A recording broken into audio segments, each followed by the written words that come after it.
tabou. Alessandro m'avait fait cette scène indigne au restaurant. 2 semaines plus tard, circulant en motocyclette sur la route de Cassia, il s'emboutit contre un camion et fut tué sur le coup. Giulio m'avait giflé au sortir du cinéma, mais 3 jours s'étaient à peine écoulés que se déclarait chez lui cette terrible maladie due à la pollution des égouts qu'il avait attrapée en se baignant dans le Tibre, et il mourut en quelques heures.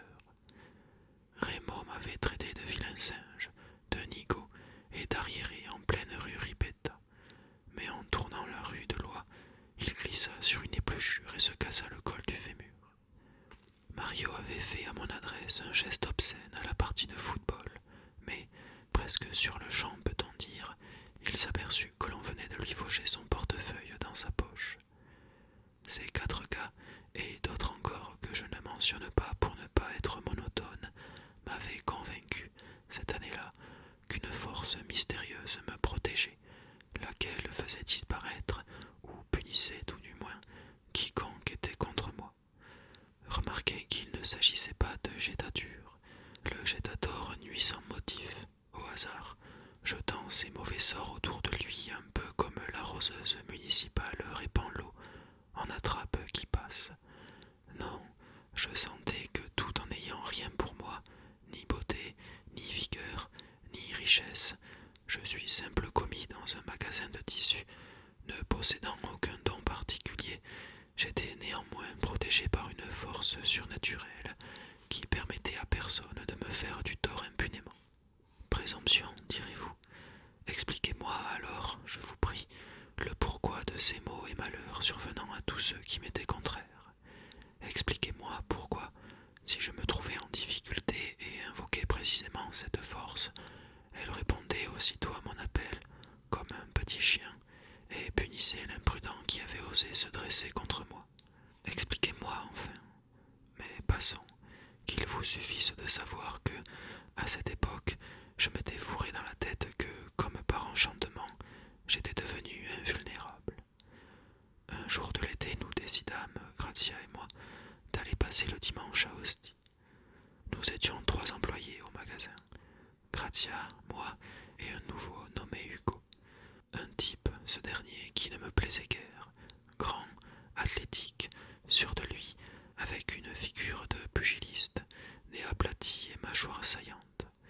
Il avait une façon de jeter une pièce sur la banque, tant développer le tissu en le faisant claquer entre ses doigts, les yeux fixés non sur le client, mais sur les passants entrevus à travers la porte vitrée du magasin, qui me donnait sur les nerfs.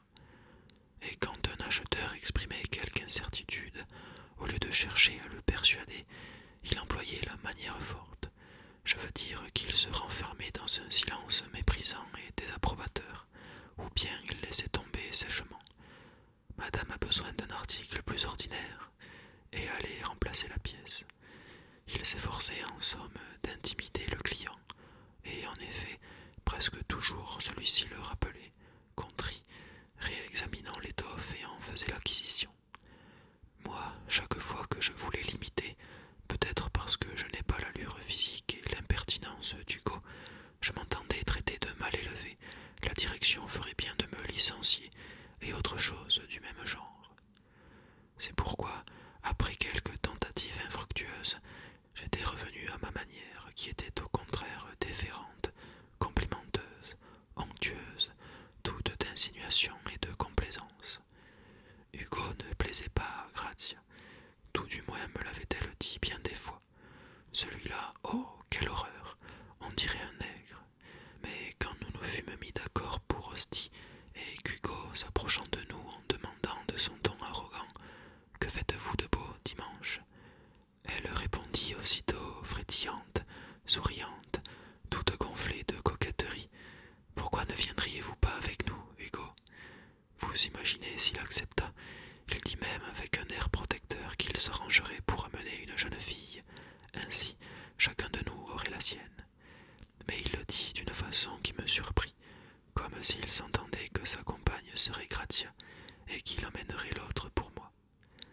Le dimanche, à l'heure fixée, nous nous retrouvâmes à la gare Saint-Paul, parmi une incroyable foule de gens.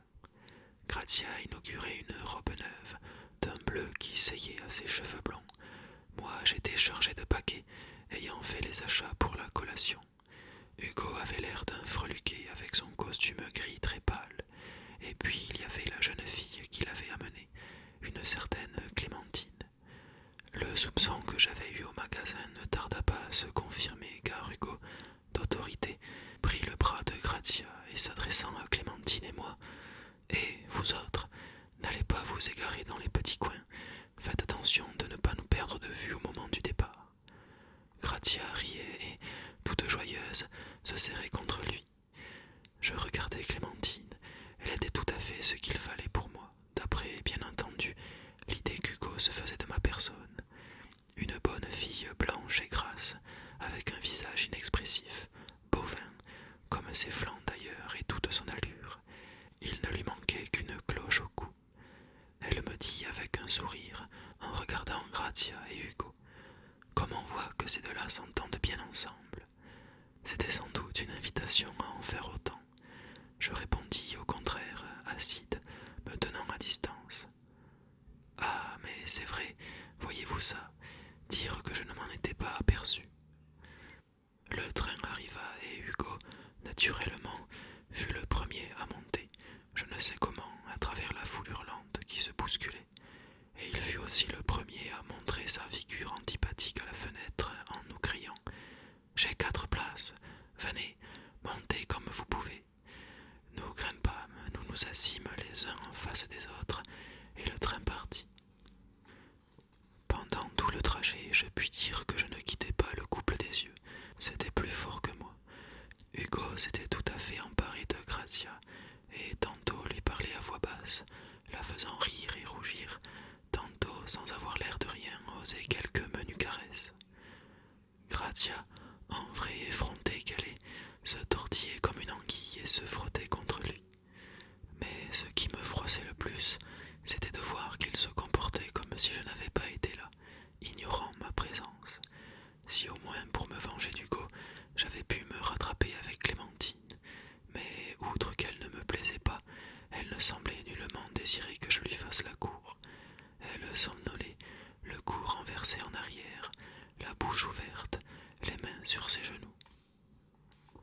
À Ostie, nous allâmes à l'établissement de bain et, chacun à notre tour, nous nous déshabillâmes dans la cabine. Une fois tous les 4 en maillot, les différences s'accusaient plus encore. Grazia a un beau corps élancé, des jambes longues et bien faites, un buste épanoui, mais Clémentine, tout en sein et hanches, sans taille ni cou, avait l'air d'un édredon attaché par le milieu. Quant au contraste entre Hugo et moi, il était encore plus visible. Il avait un corps de lutteur, musclé, ferme, brun, large d'épaules et étroit de hanches. Son slip collé à ses fesses et ses cuisses velues étaient frémissantes. Et moi, au contraire, je suis petit avec des jambes maigres, un corps sans muscles et des bras étiques, une araignée. Hugo, naturellement, prit aussitôt Grazia par la main, et les voilà partis en courant sur le sable brûlant vers la mer, où ils plongèrent ensemble. « Quel beau couple !» s'exclama Clémentine, qui semblait prendre plaisir à m'irriter. Maintenant, là-bas, dans les vagues, ces deux-là s'éclaboussaient, se donnaient des bourrades, et puis Hugo prenait Grazia dans ses bras, et en riant, elle s'accrochait à son cou. Je demandai à Clémentine si elle voulait se baigner. Volontiers, mais elle tenait à rester tout au bord, car elle ne savait pas nager. Finalement, nous prîmes notre bain dans 50 centimètres d'eau sale et chaude, au milieu d'enfants qui pleuraient, criaient et se jetaient des ballons, tandis que nourrice et maman les appelaient à grands cris et que la radio de l'établissement hurlait sans arrêt une vieille chanson. La mer est toujours bleue comme lorsque tu étais là. Et pendant ce temps, Hugo et Grazia, en vrais sportifs, nageaient au loin, si loin qu'on ne les voyait plus. À ce moment, sans le vouloir, tout naturellement, la pensée me vint à l'esprit qu'Hugo, ce jour-là, se noierait. Je le pensais sans effort, comme si la chose était inévitable. Hugo m'avait offensé, donc il devait mourir. J'en fus aussitôt calmé, je me rapprochai de Clémentine, debout dans l'eau, qui s'agrippait à une corde, et je lui dis: Hugo est un de ces excellents nageurs qui peuvent prendre une crampe et se noyer. On les ramène sans vie sur la plage et on leur fait la respiration artificielle. Elle me regarda, incompréhensive. Il nage admirablement, fit-elle. Je répondis en hochant la tête. Admirablement, je n'en disconviens pas. Mais il a toute l'allure d'un homme qui finit son dimanche étendu sur le sable, tandis qu'on essaye de le faire respirer. Laissez-moi vous le dire. Au bout d'un moment, Gratia et Hugo regagnèrent la rive et se mirent à courir sur la plage pour se sécher, dirent-ils. Ils se poursuivaient, s'attrapaient à pleine main, se lançaient du sable, roulaient à terre ensemble. Je les regardais fixement auprès de Clémentine, toujours cramponnée à la corde, et il me semblait voir Hugo se jeter à la mer. Une crampe le prenait, il commençait à se débattre, puis s'enfoncer, et on lui faisait la respiration artificielle. Qu'il dût mourir, je n'en étais pas sûr, mais il ne me déplaisait pas d'imaginer que pendant quelques heures, il resterait, comme on dit, entre la vie et la mort. Cependant, Hugo et Gratia avaient fini leur repas et Hugo nous proposa un tour de barque. Clémentine déclara aussitôt qu'elle ne viendrait pas, ne sachant pas nager. Nous nous installâmes donc tous les trois dans la barque, moi au rame, Hugo et Gratia assis à la poupe, l'un à côté de l'autre.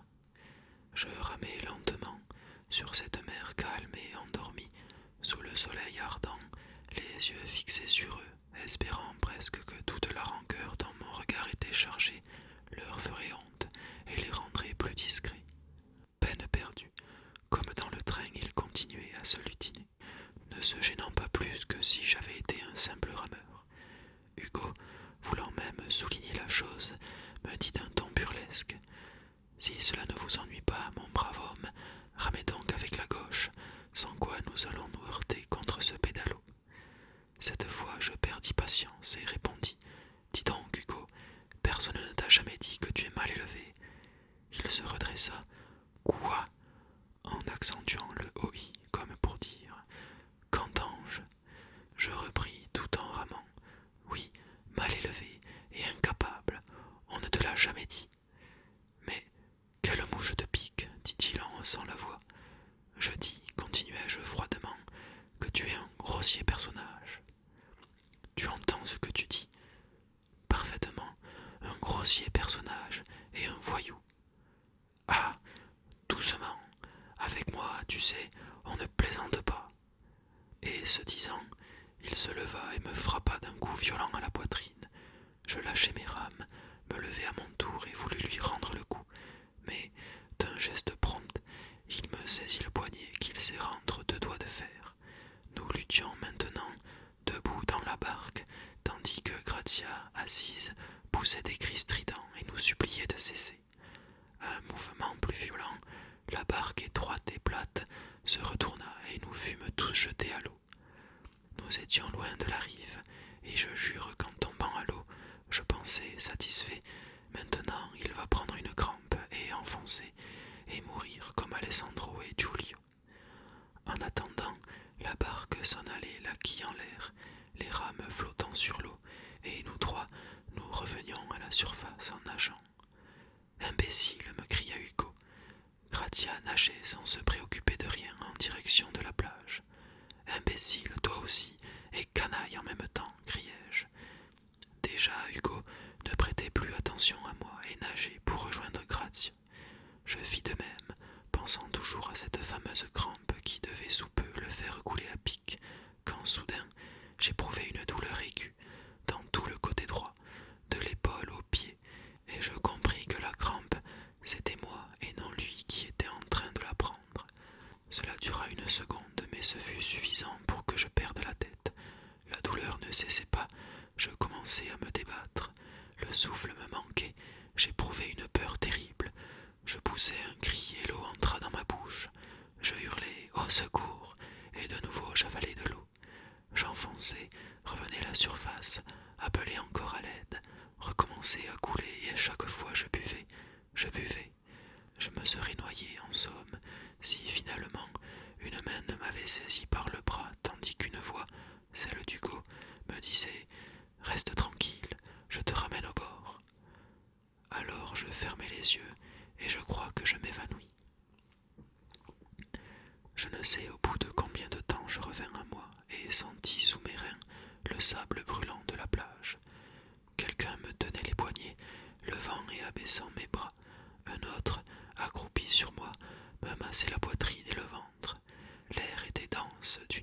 lumière épaisse, le soleil éblouissait et autour de moi, il y avait une forêt de jambes bronzées et velues, des gens qui me regardaient mourir.